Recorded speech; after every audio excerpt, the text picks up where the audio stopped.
박동수는 64해를 바닷바람과 함께 보냈습니다. 그의 손은 나무의 언어를 알았죠. 나무를 만질 때면 손끝이 먼저 생각하고 머리가 나중에 따라오는 사람이었습니다. 손끝에 굳은 살은 수많은 나무의 결을 익혔고 상처는 시간의 흔적을 담고 있었죠. 매일 새벽 박동수는 갯내음을 들이마시며 공방의 낡은 문을 열었습니다. 삐걱거리는 문소리는 하루의 시작을 알리는 낡은 자명종 소리 같았습니다. 안으로 들어서면 나무 냄새가 훅 끼쳐왔습니다. 톱밥이 켜켜이 쌓인 바닥, 벽에 걸린 톱과 망치, 선반 위에는 갖가지 크기의 정과 대패가 가지런히 놓여 있었죠. 낡은 의자의 다리는 낮게 울었고 대패날은 얇게 빛나며 나무의 표면을 쓸어내렸습니다. 아내가 떠난 뒤로 집은 조용했습니다. 살림집은 공방과 연결되어 있었지만 그 사이를 흐르는 공기는 언제나 멈춰 있었죠. 밥을 먹는 시간, 잠자리에 드는 시간이 되면 더욱 그랬습니다. 아들은 도시로 떠났고 연락은 성의 없이 건너왔습니다. 가끔 오는 문자 메시지에는 안부보다는 돈은 잘 버시는지 묻는 질문이 많았죠. 박동수는 답장을 길게 하지 않았습니다. 잘 있다는 짧은 문장만이 전부였습니다. 말수가 적은 그는 대신 손이 말했죠. 손재주가 그의 말이었고 그의 역사였습니다. 마을 사람들은 박동수의 손에 들어가면 못 고치는 것이 없다고 했습니다. 그 말은 때론 칭찬처럼 들리다가도 문득 허전해지곤 했습니다. 고장난 배의 돛대를 고치고 부서진 횟집의 간판을 다시 만들고 아이들이 앉을 벤치를 짜는 일은 그에게 삶의 방식이었습니다. 그러나 그 일들이 그의 삶 전체를 채워주진 못했죠. 물결이 갯바위에 부딪혀 부서지는 소리를 들으면 마음이 덜컥 내려앉곤 했습니다. 그가 고칠 수 없는 것은 자신의 삶 아니겠느냐고 스스로에게 묻곤 했죠. 아내는 왜 먼저 떠났을까? 아들은 왜 그를 이해하지 못할까? 달아해진 못처럼 해결되지 않는 질문들이 마음속에 박혀 있었습니다. 그래도 하루를 시작해야 했습니다. 톱을 매만지고 못을 세워두고 나무결을 살폈습니다. 나무는 살아있는 존재였습니다.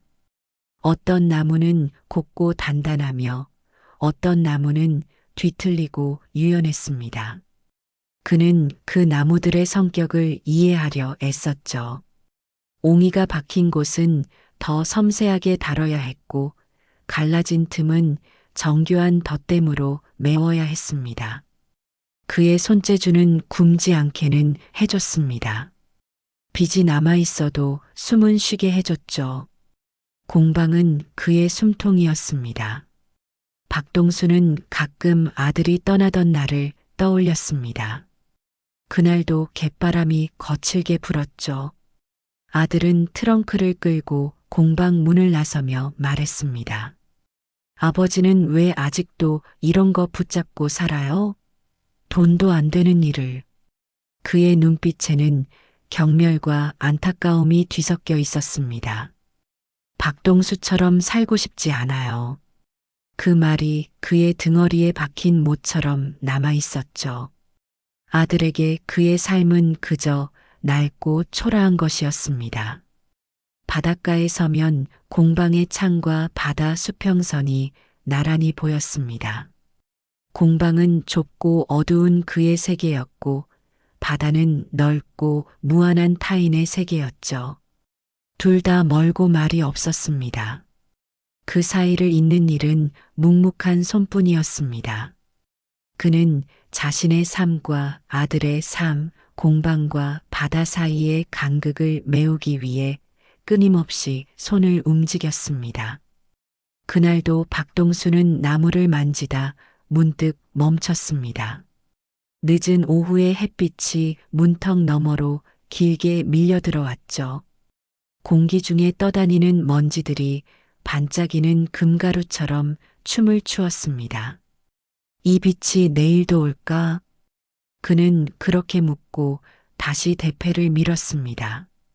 그때였습니다.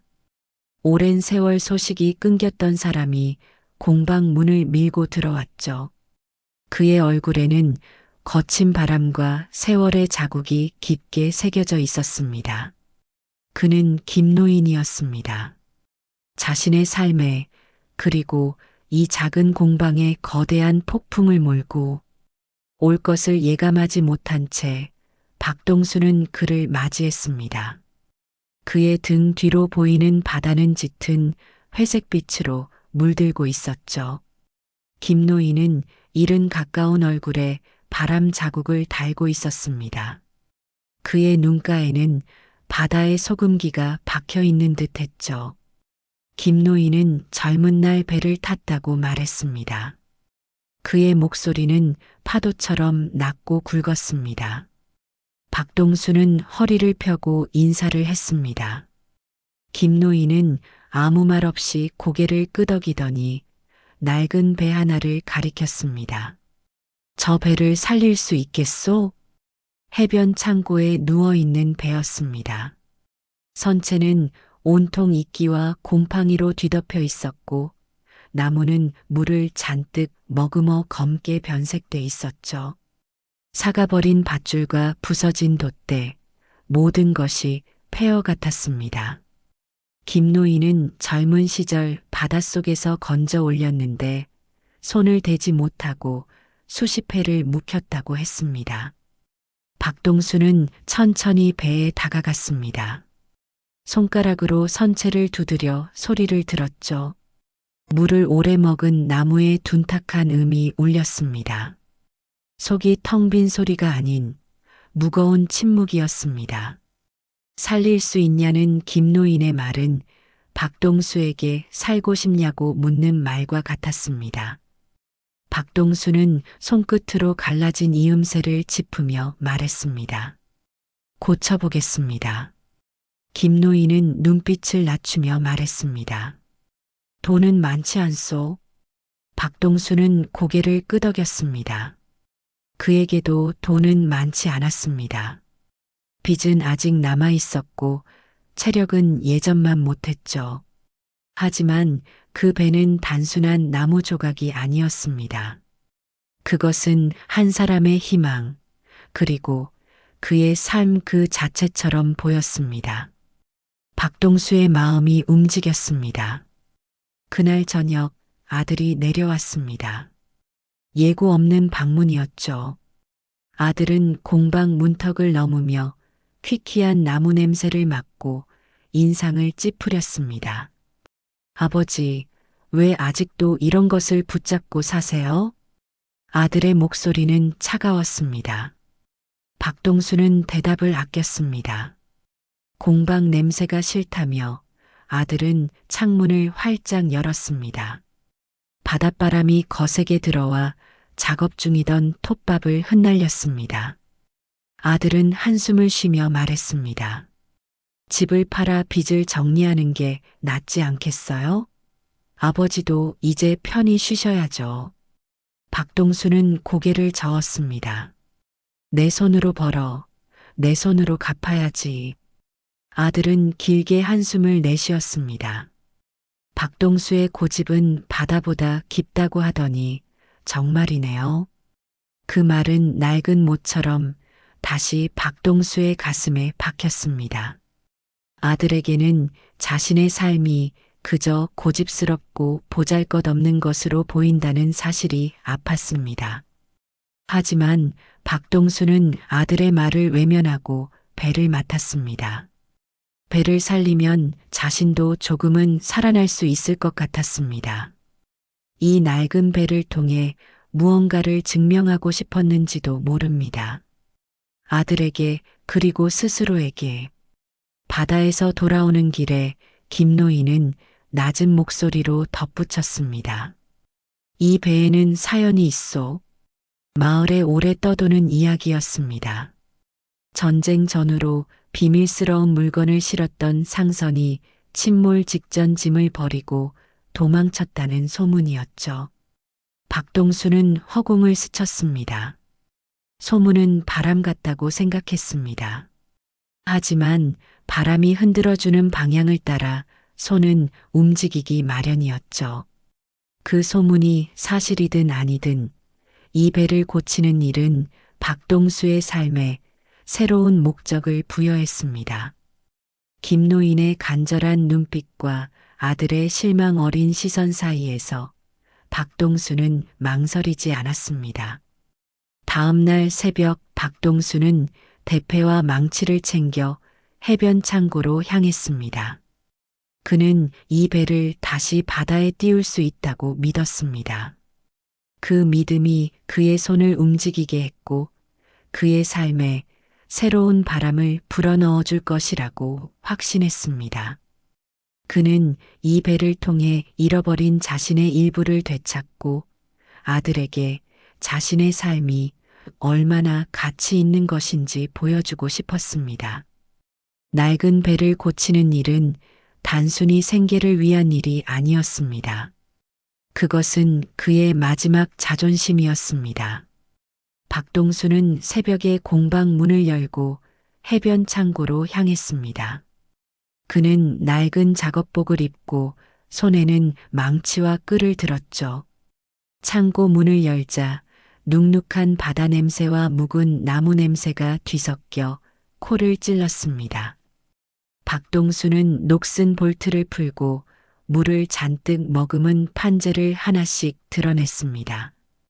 판재를 떼어낼 때마다 썩은 나무의 둔탁한 소리가 났죠. 그는 망치질을 짧고 정확하게 했습니다.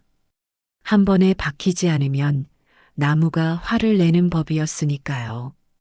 박동수는 나무와 호흡을 맞췄습니다. 망치 소리는 멈추지 않았고 그의 이마에서는 땀방울이 흘러내려 몸머리 위에 맺혔습니다. 해가 기울기 시작하면 파도가 한층 커지고 해무가 얇은 천처럼 깔렸습니다. 마을 사람들 몇이 창고 앞에서 혀를 찼습니다. 저 배는 버리는 게 맞아. 돈만 들이고 시간만 낭비하는 거지. 그들은 수군거렸죠. 박동수는 굳은 등짝으로 그 소리를 막아섰습니다. 아들이 남긴 말이 뒤통수에서 울렸습니다. 박동수는 곱게 늙지 못하겠구나.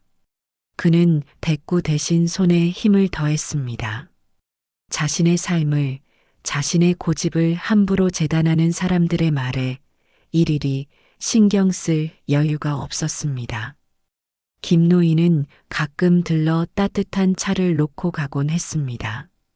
고생이 많으시오. 김노인은 고맙다며 고개를 숙였습니다. 김노인의 등도 바람과 세월에 닳아 있었습니다. 박동수는 그 등을 보며 생각했습니다. 사람이 의지하는 것은 결국 손과 손이라는 것을요. 그의 손이 이 낡은 배를 살리는 것처럼 김노인의 손이 건넨 따뜻한 차 한 잔이 그의 마음에 작은 위로가 되었습니다. 밤이 깊어지면 공방의 불빛이 멀리서도 보였습니다. 박동수는 못을 세워두고 파도 소리를 들었습니다. 물살이 선체 아래를 훑는 소리는 마치 배가 다시 살아났다는 신호처럼 들렸죠. 그의 손바닥은 굳은 살이 더 두꺼워졌고 어깨는 묵직했습니다. 그래도 그는 멈추지 않았습니다. 나무결이 살아나는 순간은 사람의 숨이 돌아오는 순간과 닮았으니까요. 그는 이 배가 물 위에 다시 서면 자신도 서게 되지 않겠냐고 마음속으로 중얼거렸습니다. 이 배가 자신에게 마지막 기회일지도 모른다고 생각했죠. 마을 어귀에서 아들을 우연히 마주친 저녁이 있었습니다. 아들은 짧게 말했습니다.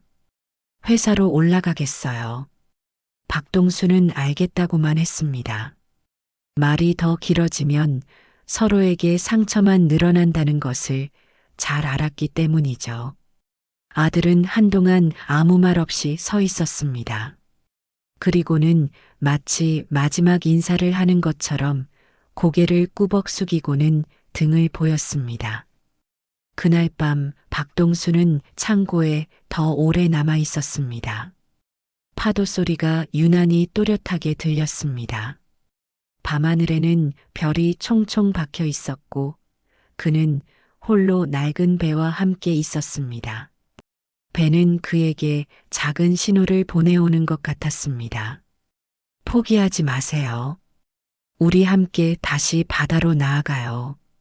박동수는 망치를 내려놓고 조용히 배의 선체를 쓸었습니다. 그의 손에서 전해지는 온기가 배에도 닿기를 바라면서요. 이 고독한 싸움은 그에게 단순한 노동이 아니었습니다. 그것은 자신과의 약속, 그리고 희망을 향한 외로운 투쟁이었습니다. 박동수는 매일같이 배의 낡은 격벽을 수리하며 작업에 몰두했습니다. 그러던 중 선체 안쪽 격벽의 수상한 부분이 눈에 들어왔죠.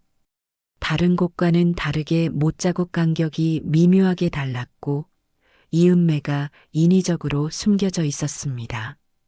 그는 대패로 얇게 긁어 소리를 들었습니다.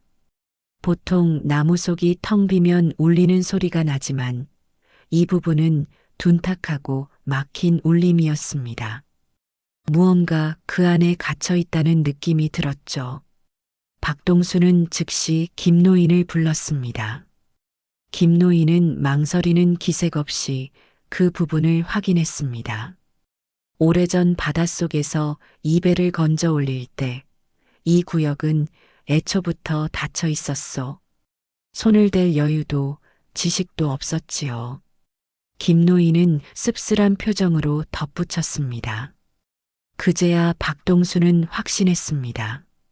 이 배에 얽힌 소문이 단순한 뜬 소문이 아니었으므려.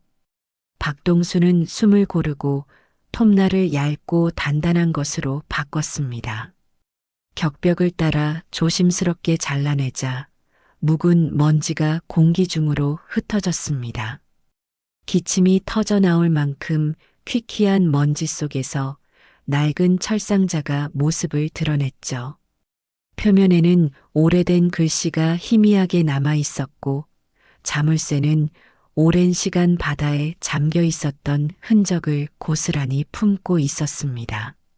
상자를 들어 올리는 순간 손목에 묵직한 무게가 내려앉았습니다.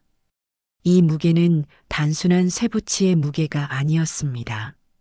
수십 년간 잊혔던 비밀과 전설의 무게였습니다. 박동수는 말을 아꼈습니다. 그의 마음은 이미 먼 곳에서 돌아오고 있었죠.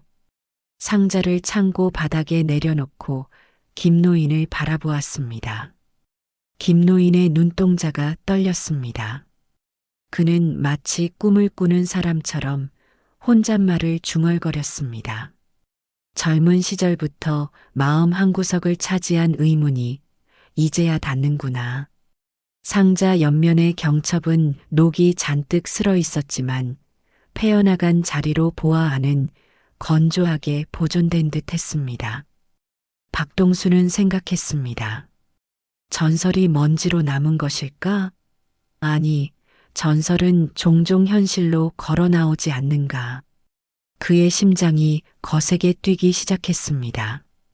이것이 자신과 김노인의 삶을 완전히 바꿔놓을 수도 있다는 예감이 들었기 때문이죠. 박동수는 망치와 정을 들었습니다. 자물쇠가 매달린 고리를 한 번에 내리치지 않고 여러 번 나눠 두들겼죠. 그는 서두르지 않았습니다. 마치 신성한 의식을 치르는 사람처럼 신중하게 망치질했습니다. 금속이 가늘게 울리고 거미줄 같은 균열이 퍼져나갔습니다. 마지막 한 번의 타격에 자물쇠가 허물어졌습니다. 창고 안의 공기는 순식간에 진해졌습니다. 눈에 보이지 않는 소금 냄새와 오래된 쇠 냄새가 섞여 코끝을 자극했습니다. 박동수는 상자를 열 준비를 하며 길게 숨을 뽑아냈습니다. 그의 손은 이미 굳은 살로 가득했지만 지금만큼은 그 손이 떨리지 않았습니다. 오히려 차분하고 단단했습니다. 드디어 이 낡은 배의 비밀을 마주하게 될 순간이 다가왔습니다. 뚜껑이 비틀리며 열렸고 빛이 한꺼번에 튀어나왔습니다. 안에는 반듯한 덩어리들이 겹겹이 들어 있었죠. 표면이 둔하게 반사하는 황금빛이었습니다. 박동수는 말문이 막혔습니다. 그의 눈이 휘둥그레졌고 심장이 목구멍까지 뛰어오르는 것 같았습니다.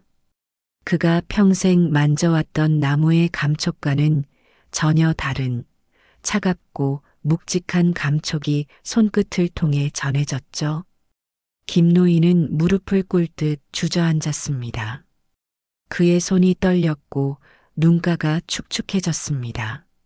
젊은 시절 바다 밑에서 배를 끌어올릴 때 느꼈던 공포와 환희가 한꺼번에 돌아오는구려.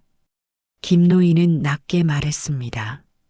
그는 마치 수십 년의 세월을 뛰어넘어 그날의 감정을 다시 느끼는 듯했죠. 박동수는 금의 무게를 손끝으로 조금 느꼈습니다. 차갑고 묵직한 기운이 손바닥 전체로 퍼져나갔습니다. 머릿속에서는 수많은 가능성이 번쩍였습니다. 이 금덩어리들을 팔아 빚을 모두 갚고 아들에게 자랑스럽게 새로운 삶을 보여줄 수 있을 것 같았습니다. 더 이상 낡은 공방에 갇혀 살지 않아도 된다는 생각에 가슴이 벅차올랐습니다. 그러나 동시에 두려움도 솟아났습니다. 이걸 숨기면 어떻게 되는가? 드러내면 어떻게 되는가? 나와 김노인의 삶은 어디로 흘러갈까? 그는 감정이 앞서지 않도록 손을 무릎 위에 올리고 마음을 눌렀습니다. 상자 가장자리에 놓인 오래된 종이 몇 장이 눈에 들어왔습니다. 항로와 화물 목록처럼 보이는 기록이었습니다. 전쟁 전후 어수선한 시절 귀중한 금속을 비밀리에 옮기려 했다는 흔적이 담겨 있었죠. 소문이 단순한 바람만은 아니었다는 것을 증명하는 서류였습니다. 박동수는 김노인을 바라보며 말했습니다. 김노인, 우리 먼저 안전하게 보관하고 법과 절차를 따릅시다. 서둘러 어둠 속으로 미끄러지지 맙시다. 김노인은 고개를 끄덕였습니다. 그의 입술은 굳게 닫혔고 눈빛은 흔들리지 않았습니다. 그날 밤 두 사람은 상자를 다시 닫고 창고 깊숙한 곳에 숨겼습니다. 박동수는 공방으로 돌아와 한참을 앉아 있었습니다. 멀리서 들려오는 파도 소리가 끊기지 않았습니다. 마음속에서는 여러 계절이 한꺼번에 지나갔습니다. 가난과 고집과 외로움이 뒤섞여 나왔고 다시 가라앉았죠. 그는 마지막에 이렇게 속삭였습니다. 손재주가 나를 여기까지 데려왔고 이제는 마음이 실수하지 않게 해야 한다. 그는 더 이상 가난에 허덕이던 목수가 아니었습니다. 엄청난 부를 손에 넣을 기회를 얻었죠. 하지만 그의 마음 속에는 돈보다 더 중요한 무언가가 있었습니다. 그것은 바로 정직함과 양심이었습니다.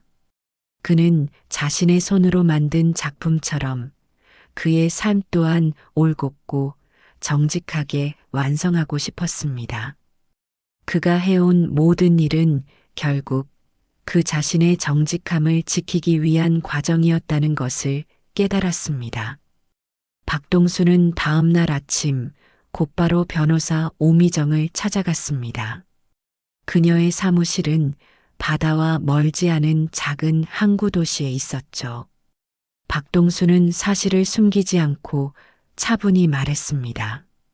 배를 수리하다가 우연히 발견하게 된 경위, 상자의 위치와 상태, 그리고 김노인과의 관계까지 모두 상세히 설명했습니다. 오미정은 박동수의 이야기를 들으며 고개를 끄덕였습니다. 그녀의 눈빛은 신뢰를 담고 있었습니다. 관할 기관에 신고하고 소유권과 보상에 관한 법원의 판단을 받는 것이 가장 안전한 길입니다. 위험하게 개인 거래를 시도할수록 삶이 망가지는 법이죠. 그녀는 단호하게 말했습니다. 박동수는 그 말이 귀에 박혔습니다. 그의 손재주가 그를 여기까지 데려왔고, 이제는 그의 양심이 그를 올바른 길로 이끌어야 한다는 것을 깨달았죠. 그는 김노인과 함께 곧바로 신고 절차를 밟았습니다. 해경과 구청에서 조사가 진행되었고 상자는 보호 조치가 이루어졌습니다. 며칠 사이 마을에는 소문이 돌기 시작했습니다. 창고 앞에 서던 사람들의 시선이 달라졌고 몇몇은 아는 체를 하며 말을 붙였습니다. 그들의 눈빛에는 탐욕과 질투가 뒤섞여 있었습니다. 박동수는 말수를 더 줄였습니다. 그는 손을 움직여 마음을 가라앉혔습니다. 낡은 배에 덧대어진 나무들을 매만지고 부서진 돛대를 다시 깎으며 그는 자신의 중심을 잡았습니다. 소문에 흔들릴수록 자신이 아닌 다른 사람의 삶을 살게 될 것 같았습니다. 아들이 소식을 듣고 다시 내려왔습니다. 그의 얼굴은 당황한 기색이 역력했죠. 한동안 뭔 말을 하더니 조심스럽게 물었습니다. 아버지, 어떻게 하실 생각이세요? 박동수는 대답을 짧게 했습니다. 절차대로 간다.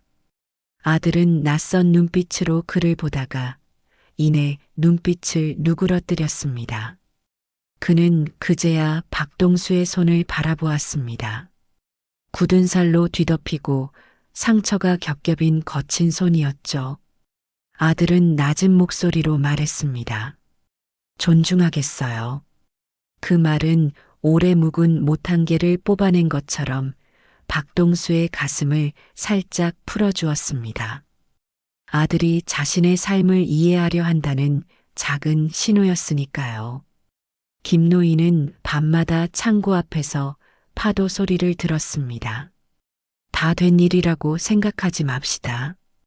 끝까지 마음을 다잡아야지. 그는 박동수에게 말했습니다. 두 사람은 서로의 마음을 다잡으며 흔들리지 않기로 약속했습니다. 박동수는 배에 남은 수리를 이어갔습니다. 이상하게도 손놀림이 전보다 더 또렷해졌습니다. 배가 물 위에 다시 설 날이 가까워지는 느낌이 들었죠. 세상은 큰 소식을 원하지만 자신을 살아남게 하는 것은 결국 작은 정확함이라는 생각이 들었습니다.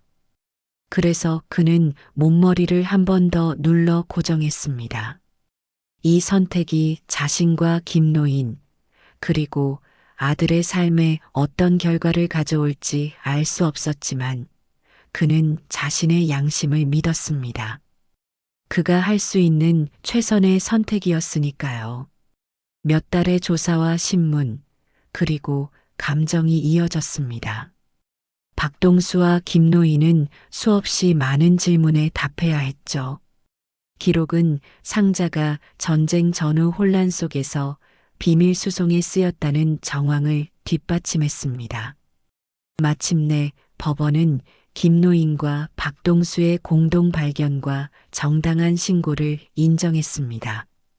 보상과 소유권이 정리되면서 두 사람의 삶은 커다란 물줄기를 만났습니다. 언론이 떠들기 시작했죠. 바닷가 목수와 어부, 억만금의 비밀을 찾아내다. 헤드라인은 연일 그들의 이야기를 쏟아냈습니다.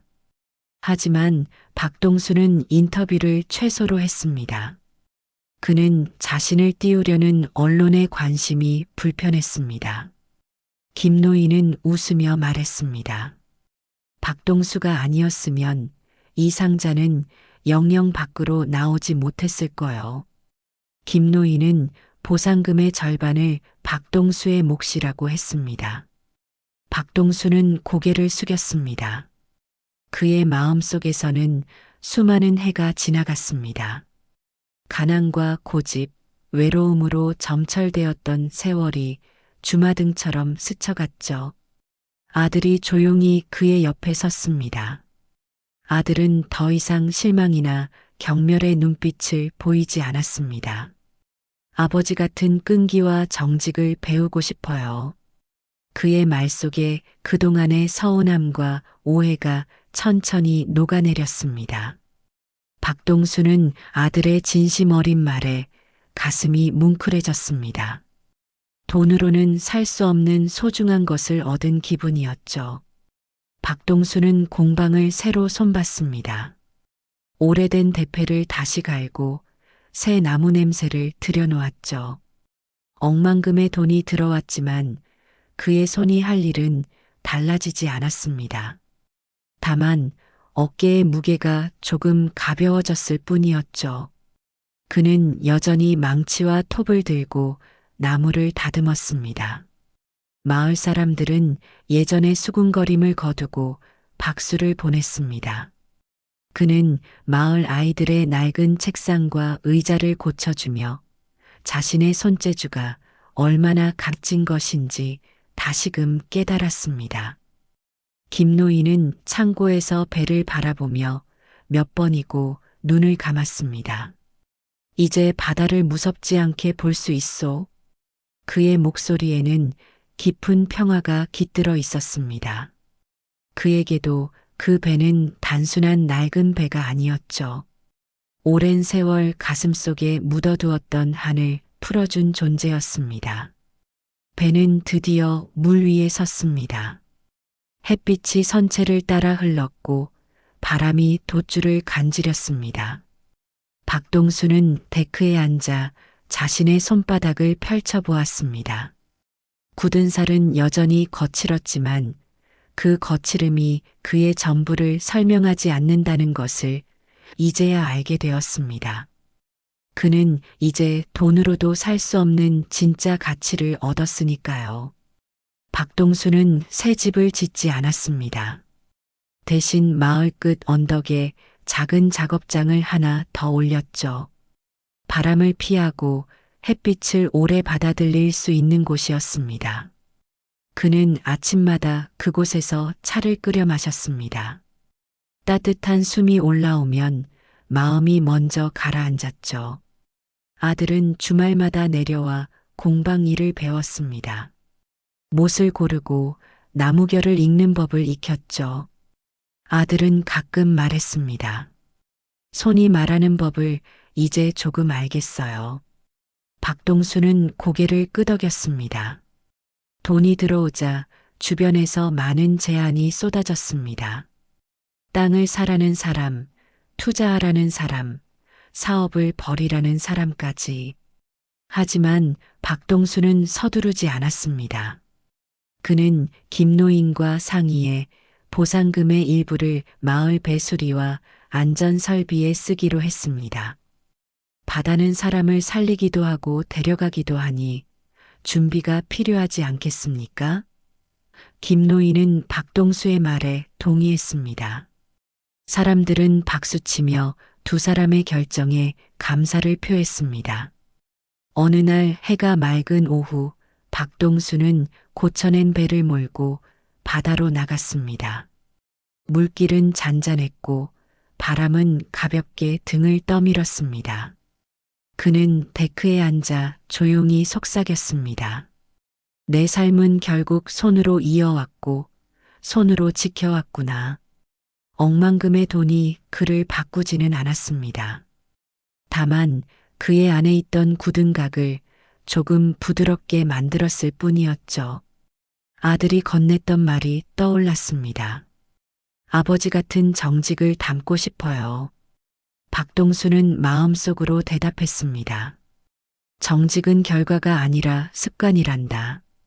배가 폭우로 돌아오자 아이들이 달려와 배 이름을 물었습니다. 박동수는 웃으며 말했습니다. 이름은 아직 없어. 그 순간 배 위로 햇빛이 눈부시게 번졌습니다. 김노인이 손을 흔들며 다가왔습니다.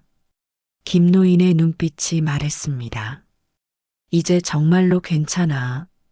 박동수는 고개를 끄덕였습니다. 그리고 생각했습니다. 사람이 부자가 되는 길은 하나가 아니라고. 돈이 들어온 날도 있지만 관계가 돌아온 날이 더 크게 남는다고. 그날 저녁 박동수는 망치와 대패를 정갈하게 놓고 공방에 불을 껐습니다. 바다는 오늘도 숨을 쉬었죠. 그의 마음도 조용히 숨을 쉬었습니다. 억만금의 보물은 그에게 진정한 부자의 의미를 가르쳐 주었습니다. 그것은 바로 돈이 아닌 정직과 신뢰로 쌓아 올린 삶의 가치였죠. 억만금의 보물은 그에게 잠시 머물렀던 바람이었지만 손으로 쌓아 올린 삶의 가치는 영원히 남았습니다. 박동수의 마지막 망치 소리는 진정한 부유함의 의미를 깨닫게 해주는 깊은 울림이었습니다. 오늘 이야기는 여기까지입니다. 감사합니다.